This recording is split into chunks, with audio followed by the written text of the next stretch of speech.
ready to get back on the field after a week off. We needed it desperately just to try to get some guys healed up, and have concentrated on that this last week. But it was good to get the guys back out last night and get started with prep on Coastal Carolina, and just preparing for a 3-game run to try to finish up well. And really that's the focus, is just trying to continue to improve, play the best ball we can with the guys that we've got available, and see if we can, salvage, the end of this season and finish, in a bowl and hopefully claw our way back into the race. But it'll be a challenge. Luckily, we got 2 of them at home, and starting with Coastal, who is plenty capable of coming in here and beating us if we don't play our best ball. So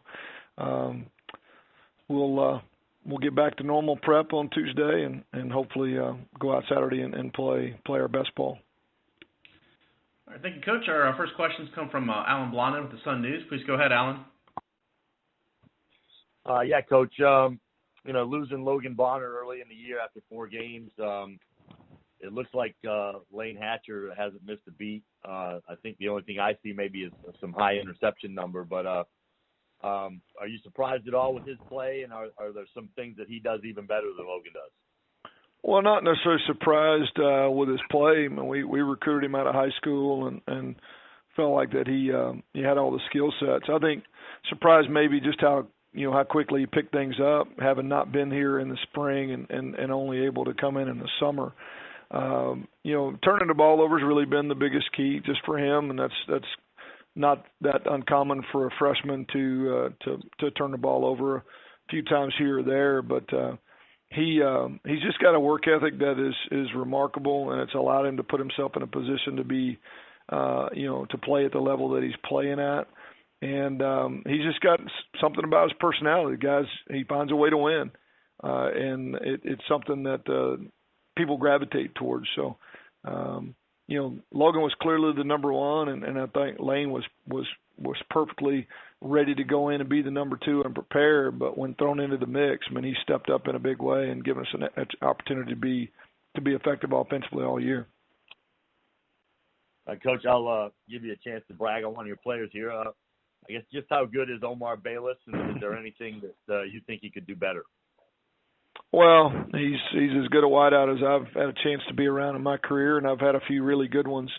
I think he truly is the complete player at this point. I think he's progressed throughout his career here and gotten better and better, and is playing his best ball and playing as good as anybody in the country at the position.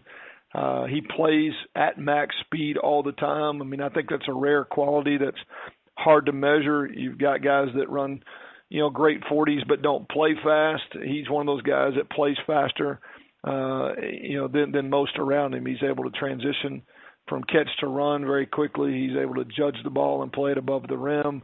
He'll block without the ball in his hands and has contributed on special teams with 2 block punts this year. So, I mean, there's not a weakness in his game. He just loves to play, and he's completely unselfish, which makes it even better that he really cares about his teammates more than he does his numbers. So glad to have him, and he's making us better every snap that he plays. Coach, we all saw the pink out in Georgia. I was curious as to in what other ways have you felt the support from the college football community this season?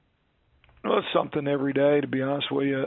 A letter in the mail, an email, a text, a phone call from, this last week, P.J. Fleck and his wife Heather, who were good friends of ours, reached out and just were thinking about us, me and my family on Friday. He's got one of the biggest games of his life ahead of him against Penn State, and he reaches out, and he and Heather, just to see how I'm doing. It's been people like that all year long that have just kind of surrounded me and my kids to help us get through, what we're going through.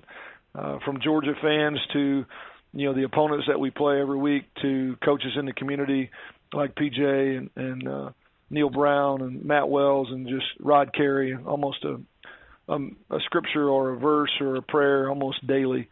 It's overwhelming and something that's helped us, get to this point. All right, Coach. Hope I'm not taking too much of your time. I had one more. Go ahead. Just are you getting any guys back this week? You had the extra time, and are you still missing any really key players?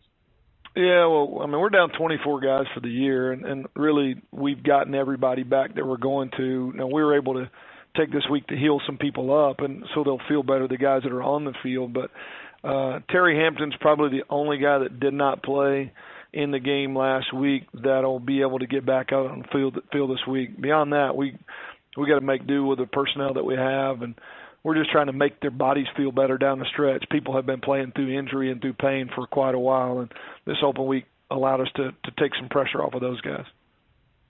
Okay, thank you for your time, Coach. Sure.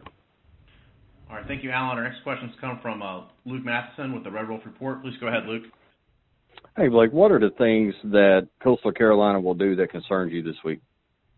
I think the biggest thing, if you look at their offense, is just how versatile they are. The option is part of the offense as well, so you've got to have option responsibilities, all the motion shifts, formations. That just can create a lot of problems with the defense is already playing a lot of young guys and inexperienced people.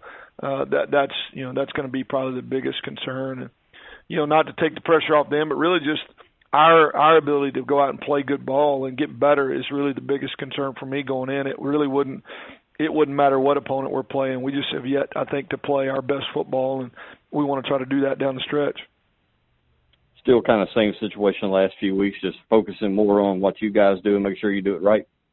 Yeah, just fundamentals, man. If we line up right and we communicate well and we can be assignment sound, not turn the ball over on offense and hopefully create one. I mean, we feel like we got a chance to win every week. And if you look back at the games we've lost, I mean, those are things that we struggle with. So just trying to keep a laser focus on getting better and playing the best ball we can. And the opponent matters, but it doesn't matter nearly as much as us doing our job well.